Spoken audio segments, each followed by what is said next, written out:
కానీ నీకేమనిపించింది అంటే టార్చర్ లాగా ఉంటుంది. నాన్న నిన్ను తరుముతా ఉంటే నీకు అనిపించింది నేను ప్రశాంతంగా ఉంటాం, సంతోషంగా ఉంటాం, ఆనందంగా ఉంటాం. నాన్నకి ఇష్టం లేదు, అమ్మకి ఇష్టం లేదు, పేరుకి తల్లిదండ్రి కానీ వీళ్ళు నా మీద కక్ష పట్టారు, నన్ను సుఖంగా ఉండనీరు, నన్ను ప్రశాంతంగా ఉండనీరు, నేను ఎప్పుడు వీళ్ళ ముందు పరిగెత్తుతానే ఉండాలి, వీళ్ళ కడుపున ఎందుకు పుట్టాను అని మీలో ఫీల్ అయిన ఆడపిల్లలు ఉండొచ్చు, మగపిల్లలు ఉండొచ్చు.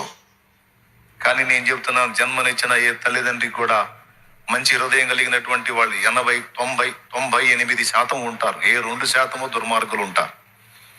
98% జన్మనిచ్చిన తల్లిదండ్రుల హృదయాల్లో మేము ఒకంత డౌన్ అయినా మా బిడ్డలు ఉన్నతంగా ఉండాలన్న న్యాయమైన కోరికనే కలిగి ఉంటారు.